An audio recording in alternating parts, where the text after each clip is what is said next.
Bendere sore iku wis wegah didhawuhi ngeterake rambutan menyang Gunung Pati. Wayahe wis ora ngepenakake awak.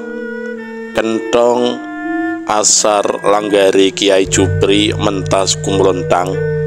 Tekan kono wis repet-repet kang ora terus bisa bali mulih. Bu Basri Mbak Yune Bu Rustam sing utus iki mesti ngendikane ndridil lan aku bisane mung domblong. Ing pawon wis ana kasile kebon rambutan gading, kebon cedhak sekolahan. Klopo uga saka kebon iku wis kumblundung sepete wis plontosi. Banjur tales saka tegalan sendang si kucing ketambah kecipir remenane Pak Basri dikancani sambel gula Jawa. Ora kabutan to Sud. Sud saka tembung kisut iku bocah lanang keleleran pinggir dalan. Nalika iku umur-umurane watara 6 taunan. Bocah keleleran mau dirumat disekolahake nganti kelas 6. Ditari kepengin bacutake ora gelem. Saiki wis rumagang gedhe. Sing nyenengake Kisut mbangun miturut banget kaya sore iki. Ketingale mboten mangke nenggo. Ya embo mengko kepriye kersane? Ngopo to? Nggih mboten napa-napa. Calanang wae kok gembeng cengeng. Sunat wae maneh. Bareng Bu. Bu Rustam mung mantuk karo ngetutake tekan dalan gedhe. Lakune ngetebang minyak dalan kampung, metu kampung klebu dalan rada mayat tekan kretek desa Cepaka. Kretek sing mlangkai kalenan melu ngoncori sawah ing kono. Bubar iku dalane sangsaya mayat tumeka prapatan Gal Gunung. Mbuh jeneng iku mbok menawa wae saka Tegal Gunung dipek gampange dadi Gal Gunung. Tegal sing ana ereng-erenge puthuk kaya gunung. Saka dalan kono yen bablas tumuju desa Jedung sing ngiwa tumuju dalan menyang Semarang.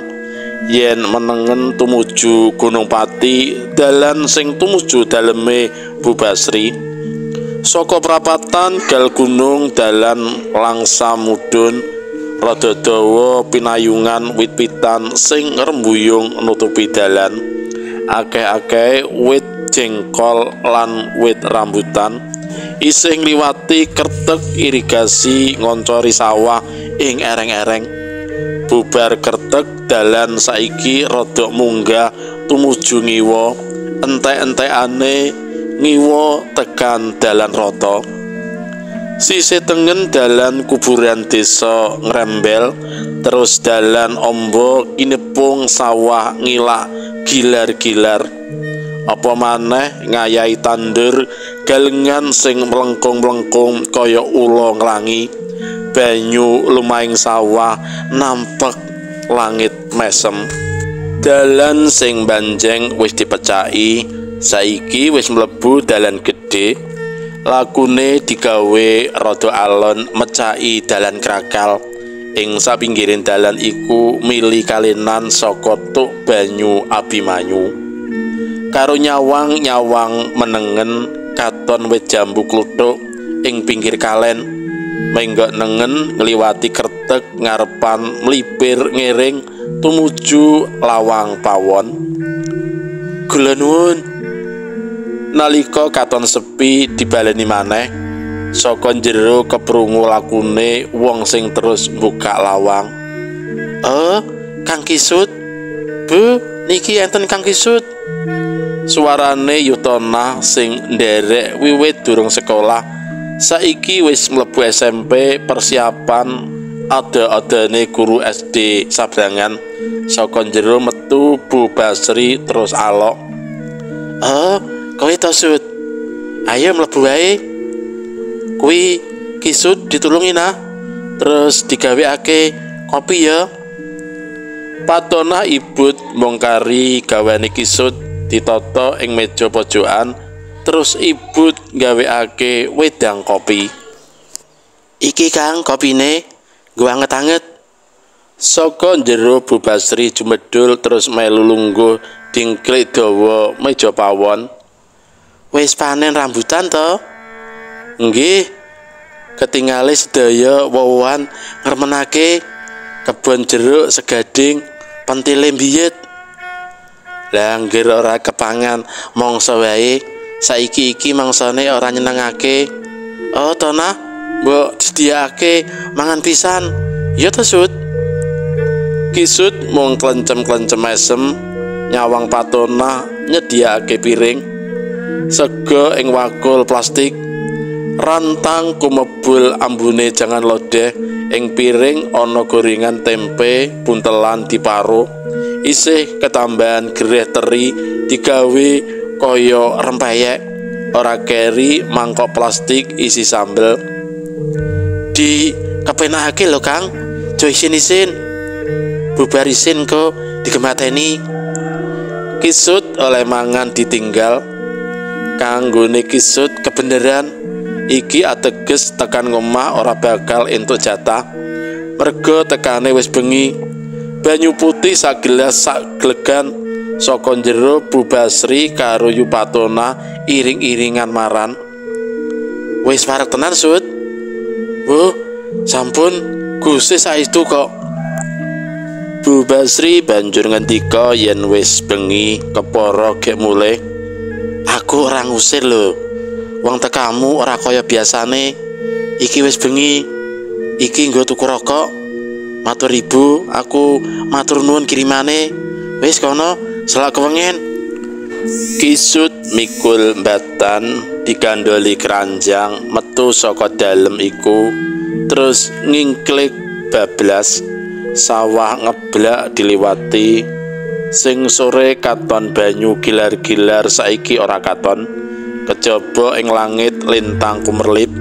Sawah ngeblak iku wis diliwati, kampung Rembel wis mungkur.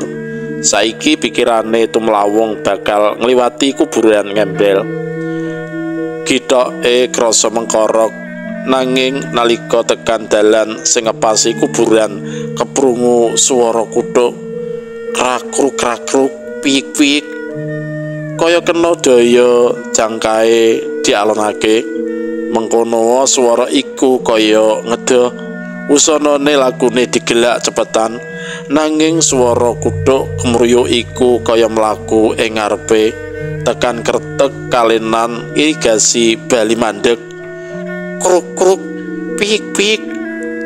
Senadyan ana rasa ganggam wusana leren ing kretek kalenan, saiki lakune dicepet gek enggalo tekan omah. Dalan tanjakan disengko nganti ambekane kempas-kempis, nanging swara kruk-kruk, piyik-piyik sangsaya santer tumeka prapatan gal gunung. Banjur mandeg sedelok nata napas. Nalika sikil arep jumangkah, iba kagete ana swara, "Bareng ya Mas." Nalika diprenahake saka dalan jendung ana wong wadon mara. "Sareng nggih Mas." "Teng pundi?" "Alah caket mawon ka Mas, teng Gapoko. Bareng nggih Mas." Wangsulane mung cekak wae, wong wayang ngene kok lunga dhewean. "Nggih, monggo." Wong loro mlaku bareng, nanging ora sinambung tembung. Dadakan wong mau nyeleduk nalika lakune meh mlebu kampung Cempaka sing dalane rada anjor. "Kandel mawon to Mas, enten sing digelani napa? Mikir barang ilang?" "Ah, mboten. Napa kecalan kuda nggih?" Dadakan dadane ngrunjal dielingake kuthuk sing dilacak, malah keprungu guyune. "Hihihi."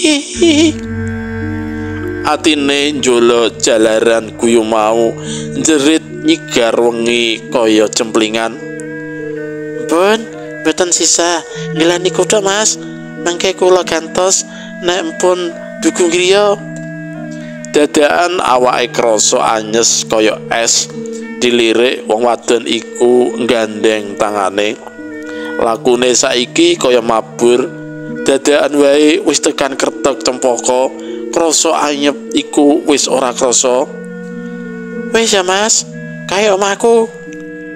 Tembunge sing keprungu karo lakune ngeblas tumuju wit waringin sing ngaupi sendang desa Cempaka. Tekan ngomah Bagor iku njur disuntak. Iba kagete sing dikandhakake pawongan mau tibake balung. Bengi iku uga balung-balung dipendhem ing pojok karas mburi cedhak pager wit salak sing ngendukur ngrempaya.